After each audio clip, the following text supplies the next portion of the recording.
오늘은 종려주일입니다.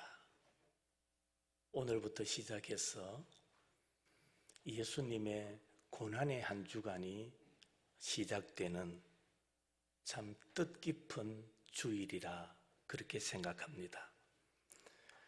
예수님께서 나귀를 타시고 예루살렘으로 올라가셨습니다.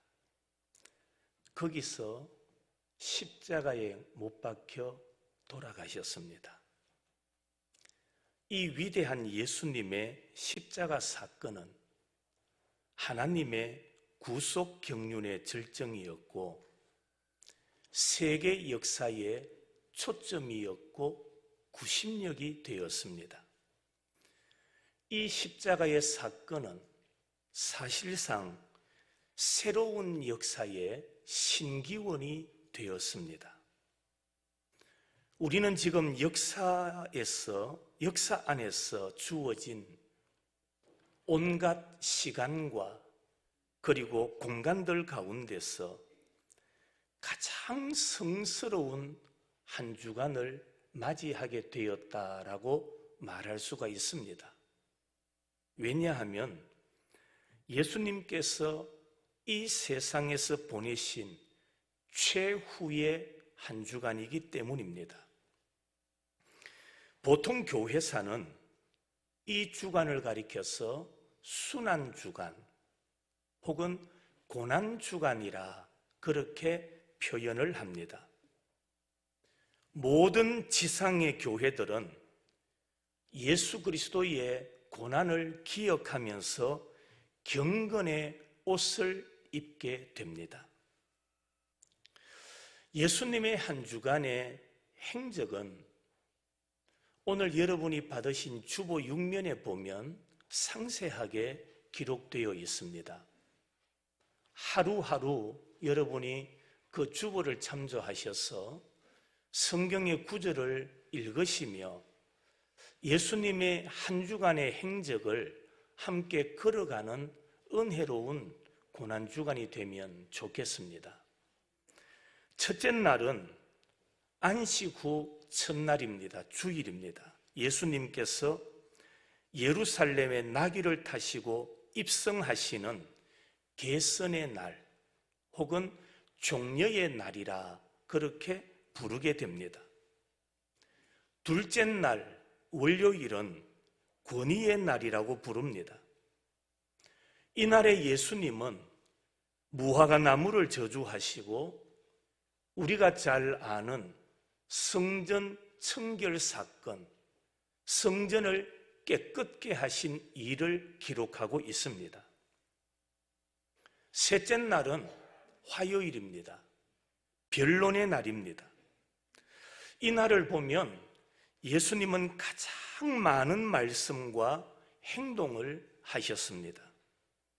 바리새인을 향한 경고와 질문과 대답, 공격, 과부의 연보, 헬라인과의 대담, 유대인을 향한 심판선언, 예루살렘 멸망과 종말에 대한 예언, 유대인의 음모, 이 모든 사건이 화요일에 일어난 일들입니다.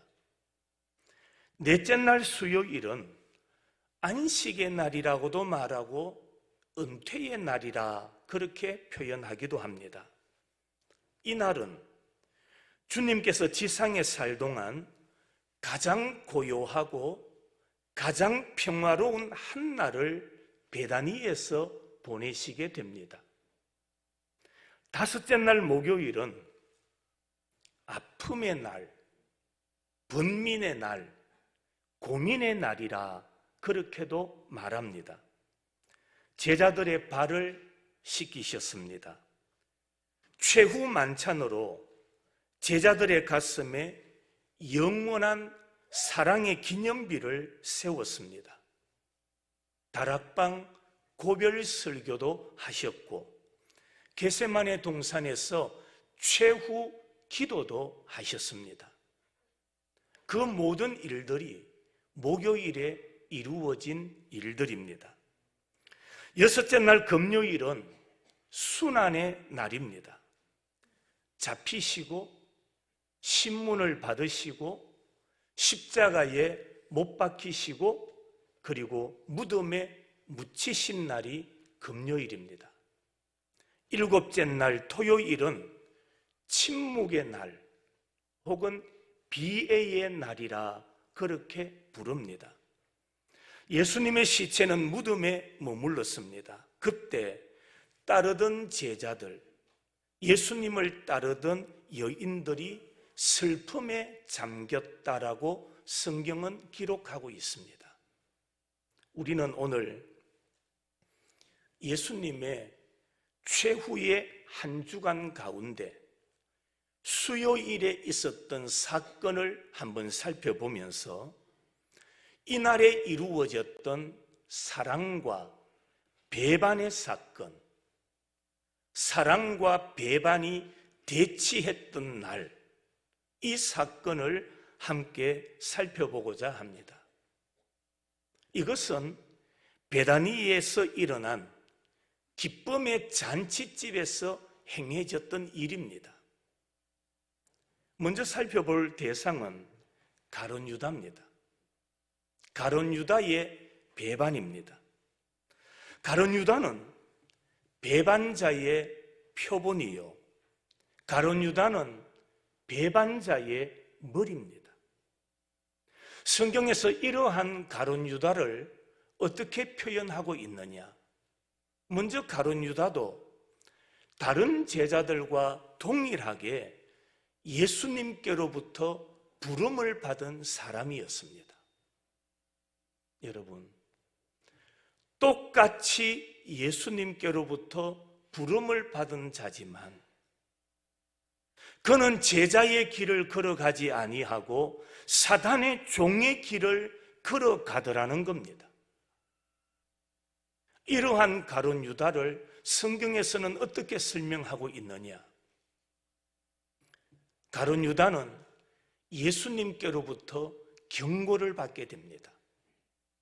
요한복음 6장에 보면 내가 너희 12를 택하지 아니하였느냐? 그러나 너희 중에 한 사람이 무엇이다? 마귀니라. 그러면서 70절로 넘어가면 그 한 사람이 누구냐? 71절에 이 말씀은 누구를 가리킨다고요? 유다를 가리킴이라고 성경은 말씀합니다. 그는 제자들 가운데서 돈꾀를 맡은 자였습니다. 오늘 모임을 의미한다면 회계를 맡았다는 거지요. 재정을 맡았던 제자입니다. 그런데 이 가룟 유다는 위선자였다라고 말씀합니다. 가난한 사람의 구제를 빙자해서 자기의 욕심을 채우려고 했던 위선자 가룟 유다입니다.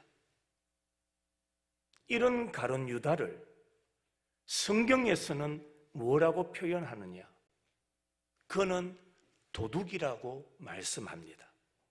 요한복음 12장에 이렇게 말하면 가난한 자들을 생각함이 아니요 그는 무엇이라? 도둑이라. 돈꾀를 맞고 거기 넣는 것을 뭐 하였다고요? 훔쳐갔다라고 말씀합니다. 여러분, 이 말씀을 보면 충격적입니다. 다른 제자들과 똑같이 부름을 받은 사람입니다. 똑같이 예수님께로부터 가르침을 받은 자입니다. 부름을 받을 뿐만 아니라 가르침을 받았고 똑같이 예수님을 따라다니면서 예수님의 생활을 지켜보던 제자였습니다.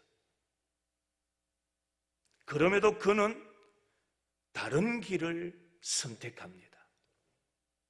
다른 길을 걸어갑니다. 위선자의 길을 걸어가고 도둑의 길을 걸어갔다라고 말합니다. 이런 가룟 유다를 가리켜서 성경은 그는 마귀의 종이라고 말씀합니다. 요한복음 13장에 마귀가 벌써 시몬의 아들 가룟 유다의 마음에 예수를 팔려는 무엇을 생각을 넣었다라고 말합니다. 여러분, 우리는 생각을 잘해야 됩니다.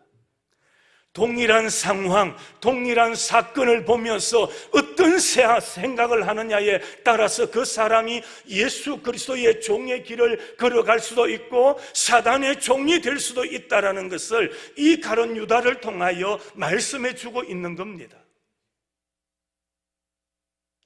가룟 유다의 마음에, 그의 생각에 예수님을 팔 생각을 심어 놓았다라고 말씀하지요. 가룟 유다는 예수를 배반하고 예수를 넘겨주려고 모의를 합니다.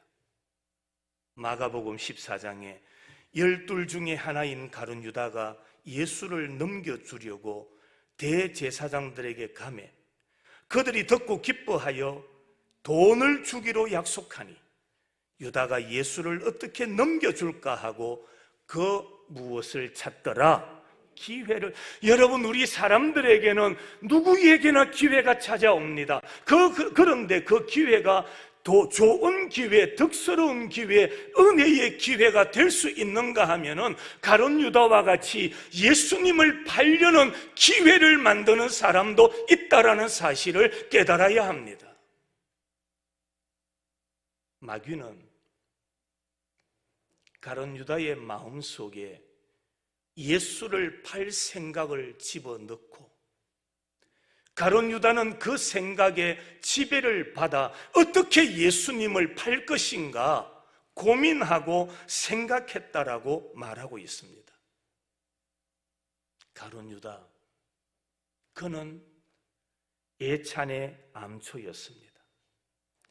최후 만찬 시간에 떡을 떼면서 너희 중 하나가 나를 팔리라 예수님께서 지적하셨습니다. 그때 제자들은 깜짝 놀랐습니다. 성경에는 기록되지 않지만은 그런 생각을 가졌을 거예요. 예수님, 우리는 제자입니다. 예수님의 제자인데 어떻게 그런 말씀을 하실 수 있어요? 너희들 가운데 하나가 나를 팔리라고요? 예수님 어떻게 그렇게 말씀할 수 있습니까? 누가 예수님을 판단 말입니까? 그렇게 예수님에게 묻습니다. 그런 제자에게 주님은 말씀하지요. 내가 떡 한 조각을 적셔다 주는 그가, 내가 떡을 적셔다 주는 그 자가 그니라. 그러면서 예수님은 그 떡 조각을 가룟 유다에게 주셨습니다. 그러면서 가룟 유다에게 예수님께서 하시는 말씀이 내가 하는 일을 속히 하라 말씀합니다. 그리고 주님은 다시 말씀하지요. 인자를 파는 그 사람에게는 화가 있으리로다. 그 사람은 차라리 뭐 하지 않았더라면, 태어나지 아니하였더라면 제게 좋을 뻔하였느니라. 이때 가룟 유다는 사단의 지배를 받고 그 자리를 떠납니다. 그 자리를 떠나니 제자들은 그가 돈꾀를 맡고 있는 자였기 때문에 무엇을 사러 가는 줄로 알았다라고 기록하고 있습니다. 가룟 유다, 그는 배반자의 머리가 되었습니다. 은 30을 받고 주님이 기도하시던 겟세마네 동산의 악당들을 인도하는 자가 가룟 유다였습니다. 그리고는 이미 약속한 대로 예수님께 입을 맞추어 신호를 하고 주님을 체포하는데 공헌을 했던 자가 가룟 유다였습니다. 이러한 가룟 유다의 마지막이 어떻습니까? 그의 결론은 저주의 천벌을 받습니다. 결국에 스스로 그는 목매어 죽습니다. 그는 거꾸로 넘어져 배가 터졌고 창자가 쏟아져 죽었다라고 성경은 기록하고 있습니다. 이런 가룟 유다를 향하여 성경이 뭐라고 말씀하는지 아십니까? 그는 자기 갈 곳으로 가버린 사람이다. 이것이 배반자 가룟 유다의 모습입니다. 이러한 가룟 유다, 배반자의 모습을 성경은 기록하고 있을 뿐만 아니라 정반대의 상황도 성경은 기록하고 있습니다. 그는 누굽니까? 바로 여인의 사랑입니다. 여기 등장하는 한 여인은 베다니의 마리아입니다. 예수님은 수요일에 베다니에 있는 시몬의 집에서 식사를 하셨습니다. 마리아는 주님께 매우 값진 향유, 곧 순전한 나드 한 옥합을 깨뜨려 예수님께 붓습니다.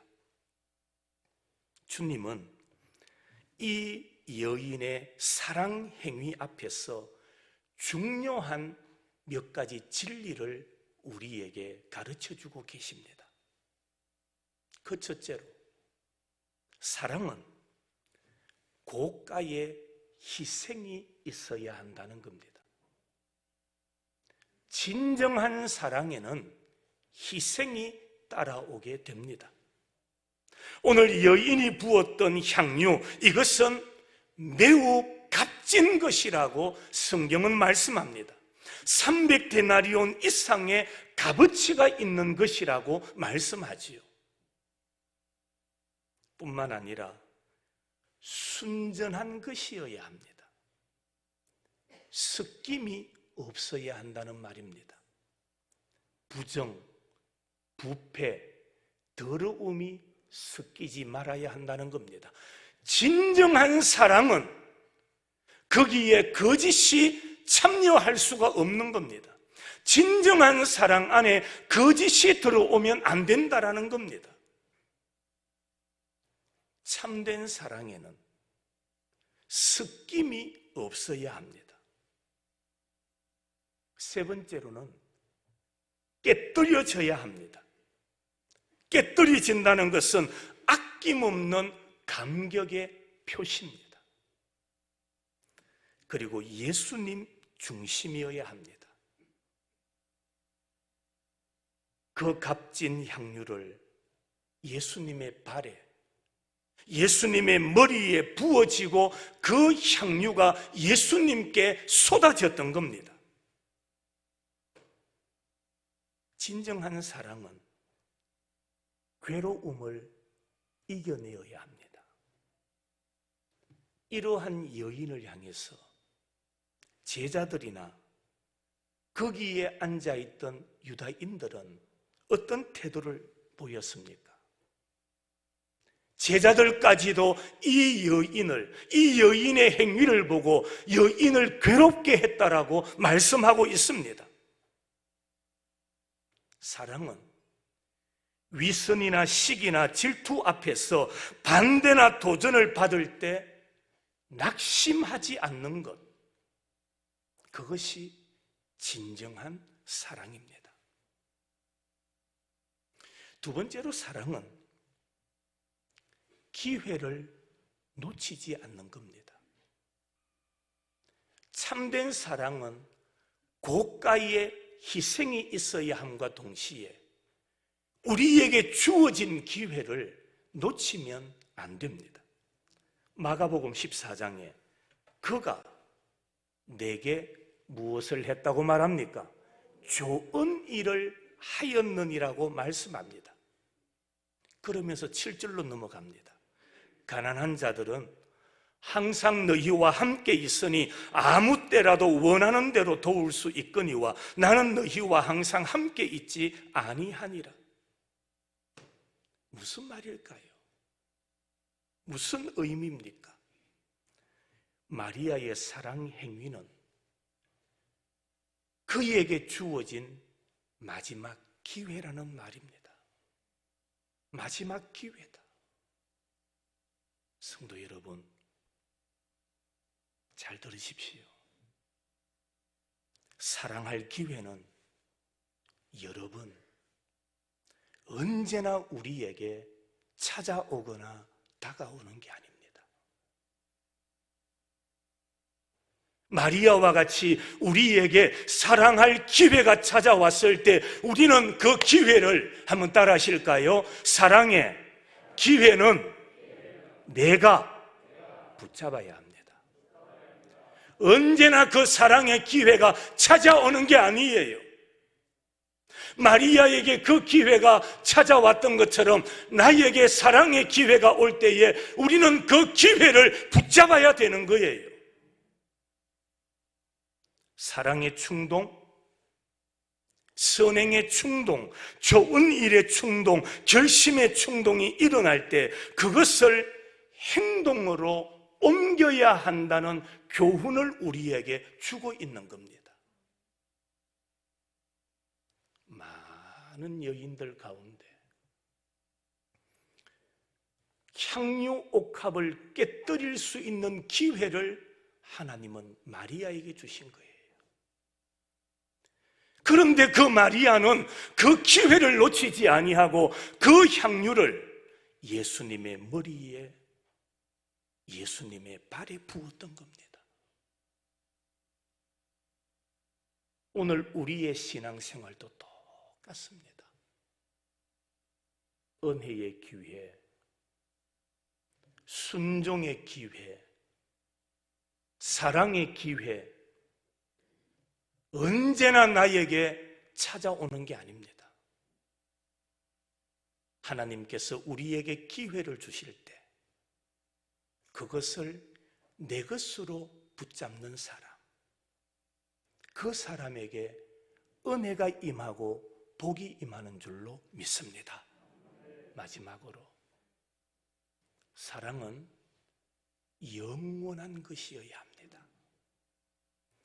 마가복음 14장에 내가 진실로 너희에게 이르노니 온 천하에 어디서든지 복음이 전파되는 곳에는 이 여자가 행한 일도 말하여 그를 기억하리라. 주님의 십자가 죽음은 끝이 아니라 영원한 부활의 복음이 되어서 우주적으로 확산되어 갈 승리를 예언하였다라는 말입니다. 여러분, 사랑은 영원히 죽지 않습니다. 우리가 사는 삶도 동일합니다.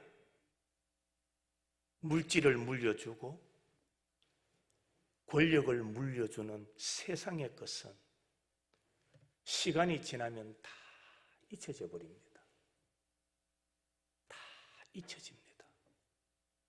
그러나 사랑은 가슴에 남습니다. 사랑은 오래도록 남아 있습니다. 사랑은 영원한 겁니다. 그래서 예수님께서 이 여인이 행한 일을 복음이 전파되는 곳마다 전하라고 말씀하고 있는 겁니다. 이 여인의 사랑, 그 사랑이 결국에는 복음이 된 거예요.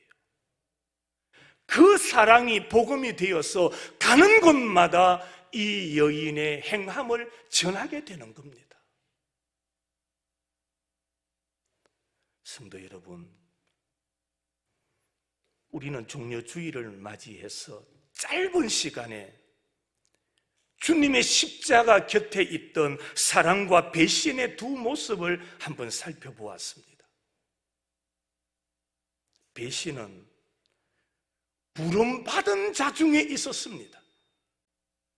세상의 배신자가 아니라 부름받은 제자들 가운데 배신이 있었다라는 것을 말씀합니다.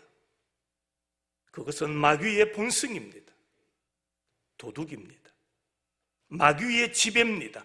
악의 두목입니다. 배신자의 마지막은 자멸이었습니다. 그러나 사랑은 다릅니다. 사랑은 희생이었습니다. 사랑은 기회를 놓치지 않는 것입니다. 사랑은 변하거나 쇠하거나 망할 수가 없는 겁니다. 오늘날 지상의 교회 중에는 배신의 교회, 가룟 유다의 교회가 있습니다. 그러나 반대로 사랑이 충만한 교회, 십자가의 교회가 있습니다. 오늘 사랑과 배신을 우리 마음속에 새겨서 우리 교회는 옥합을 깨뜨리는 교회가 되어 주님 가신 길, 십자가의 길을 함께 걸어가는 복된 교회, 은혜로운 성도들이 되시기를 주님의 이름으로 축원합니다.